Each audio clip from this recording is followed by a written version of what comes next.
we'll call the meeting to order tonight at 6 o'clock.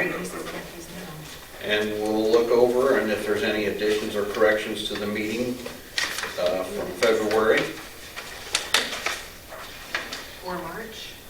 Or March, whichever, yeah. Okay. March, it's April? Wow, yep.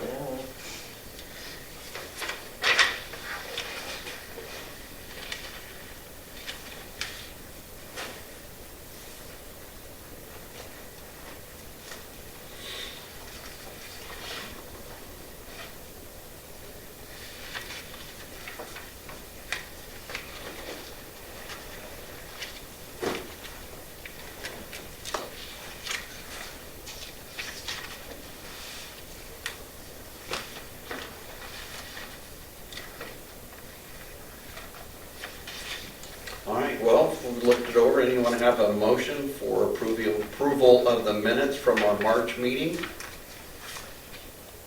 I make a motion to approve the minutes Okay. from our March meeting.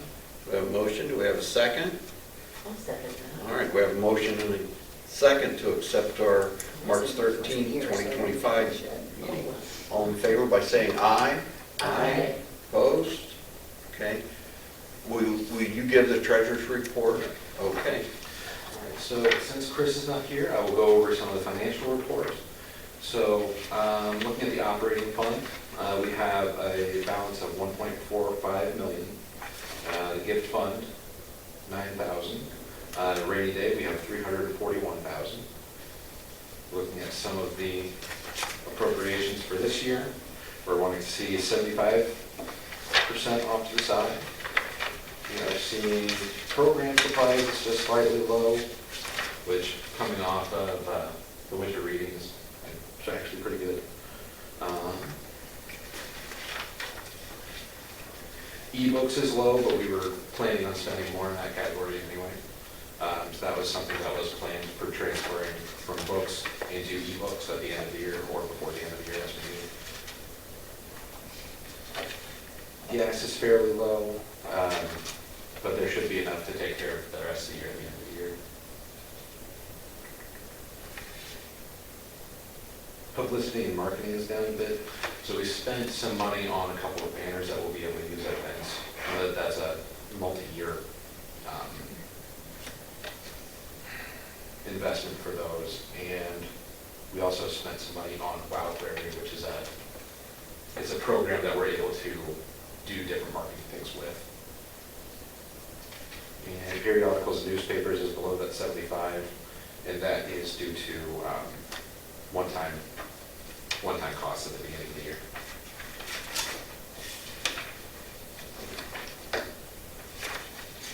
Any questions? Anybody got any questions on the treasurer's report? All right, we'll have a motion to approve the treasurer's report as read. I move to approve the treasurer's report. All right, thank you, Laura. And do we have a second?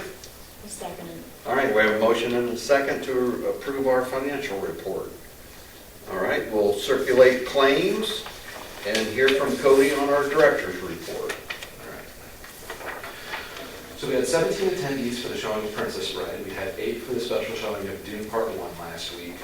Part 2 is going to be playing tomorrow at 6:30. We assisted 14 additional people with the AARP tax assistance day in March. That was an extra day that we added on, was March 15th. We had 4 people come for our March card game night. The next one is going to be on April 22nd. We had 19 people come for a concert of 20-Town Paramours from Tennessee.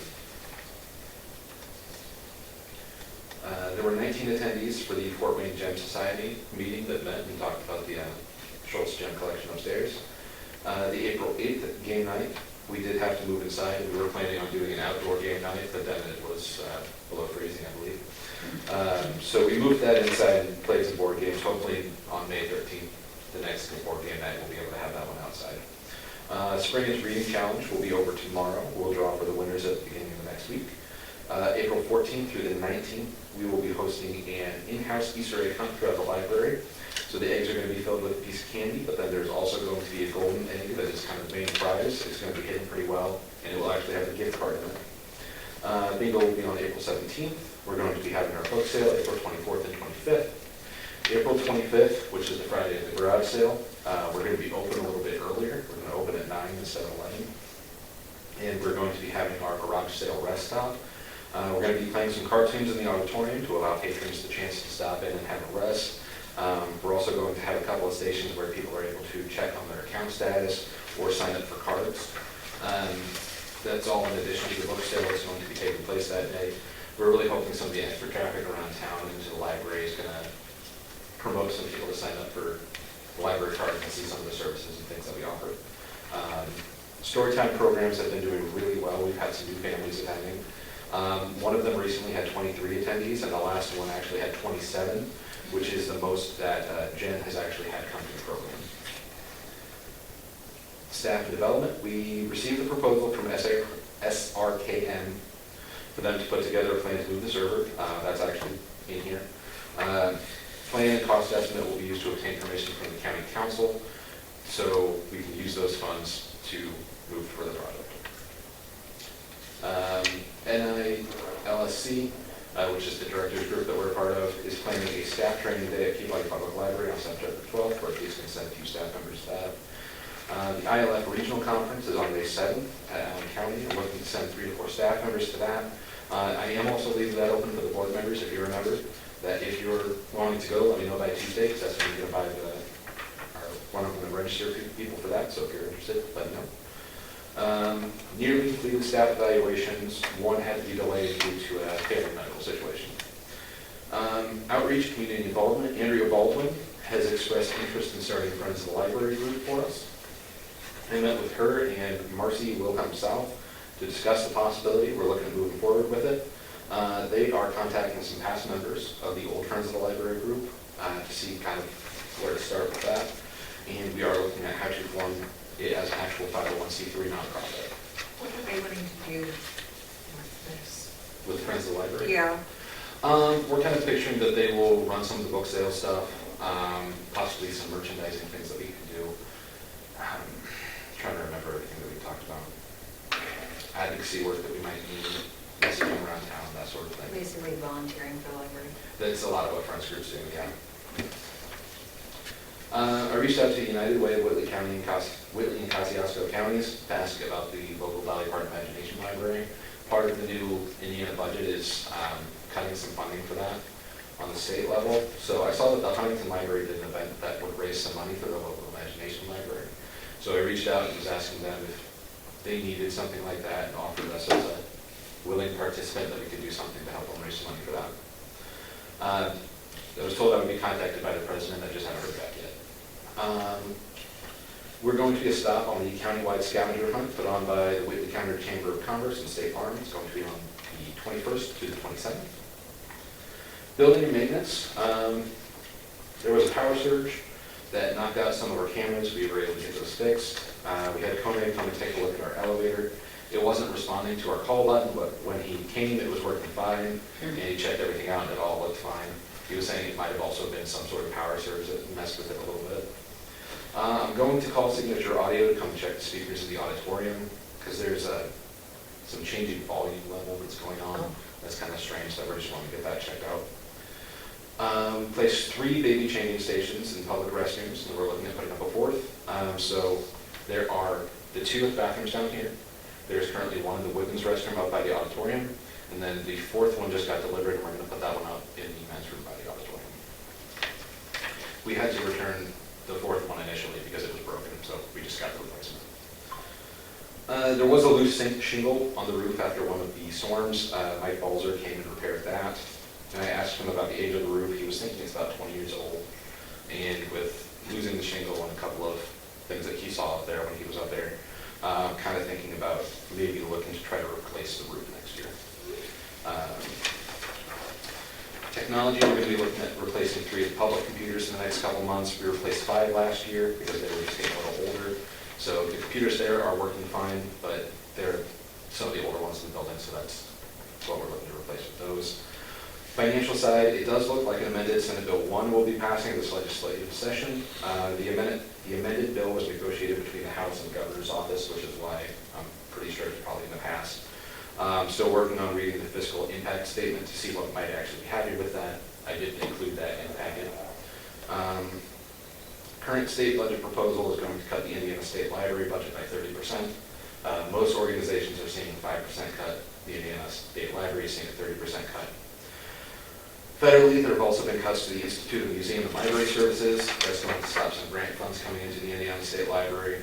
There's a lot of services that those funds will actually be used for that will affect us, such as Evergreen, Info Express, which is interlibrary loan delivery between the libraries, the Indiana Digital Library, which is our ebook service through Libby, Inspire, and there are a few others as well.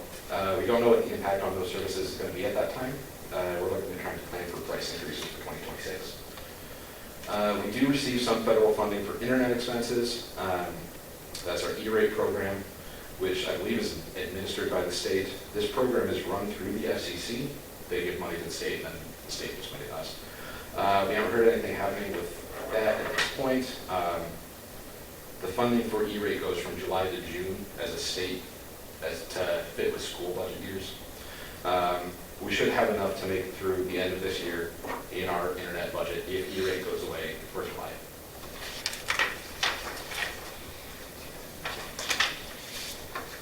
Okay, any questions? All right. We can go on to some old business if there's anything anyone wants to bring up.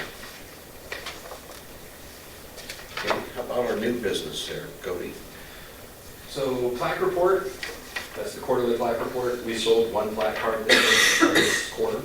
So just need to accept that report with a vote and have Dave sign this paper.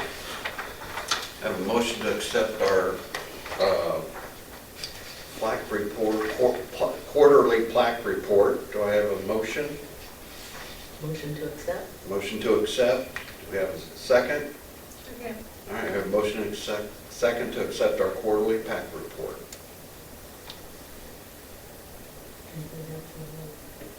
All in favor of saying aye? Aye. Okay, opposed? All right. Thank you. Good whisper there. All right. So then the advocacy discussion. So you'll see in your packet, there's a section of paperwork that starts looking like this. This first part is an email that was shared from the general counsel of the Indiana State Library, one of the directors in the LSC group, about what we're actually able to do advocacy-wise for ourselves. So libraries are able to share factual information about legislation or pending federal funding cuts that could impact us. But any sort of call to action or lobbying or anything like that has to be approved by the board. So there's been a lot of stuff circulated, which you'll see in that packet of paperwork as well. One library chose to do an open letter to the public about everything that's going on at the state level and federal level and how that could impact. Another library chose to do like an infographic. The ILF has sent out stuff. Another library chose to actually do something with a call to action. With stuff going on with how it might actually affect our services.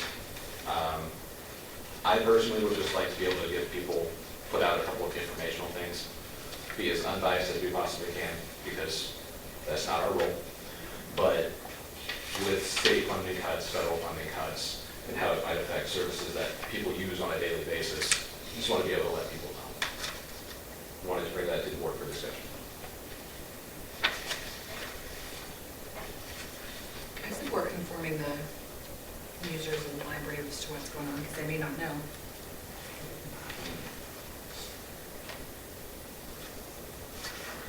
And then keeping it as neutral as possible is a good thing. Yeah.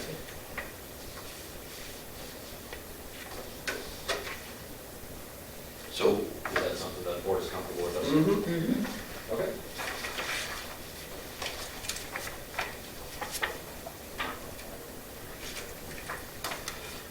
Then it's not on here because it just came in at the end of the day yesterday, but we did receive the proposal from the architect for the work that he would be doing. So there's a couple of different phases: the schematic planning phase, bid phase, actually putting the whole thing together, the construction services phase. All told, the the architect's fee would be $1,890. I think that's technically within the range of something that I could approve without actually getting board approval, but I wanted to bring it to you guys' attention since we've been discussing it. This will get it going for moving the sewer, The server. server. Yeah. Okay, I see, what, tell me what this is about, okay. So we're looking at moving the server from where it is currently, which is up closer to the circulation desk, down to the room back in the new build construction. That room was already planned to be a server room, but it wasn't added as part of the initial project. Okay. So what we're looking at doing is moving it down, upgrading the wiring, and I talked to him about putting down a couple of additional Wi-Fi points down here, just because it's not the greatest service. We only have the one just out there. It's going to cost over $50,000. A lot of that is going to be wiring costs. And because it's over $50,000, we have to do a bid process. It was suggested by other directors that we contact an architect for them to be able to put a plan in place so we can get a cost estimate. And from there, we'll be able to go to the county council to get permission to use funds that we already have saved back, to then be able to go to the bid and get a few bids from different people who would want to be able to do it. Okay.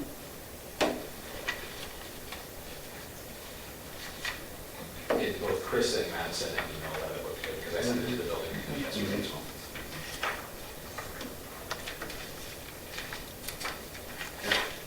So we'll move forward with that, all right?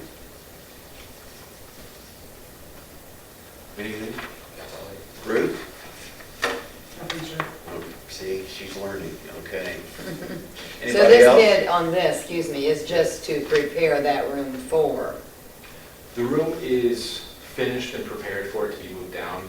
This is getting a cost estimate, kind of a plan together, to then we can get permission to use the money that we have saved, yeah. and then put it out for bid for people to actually come and do it. But what's the $1,880? That's the fee for them to actually put on the plan and stuff. Okay. Gotcha, okay, Can't just show up and slap it together? yeah. No.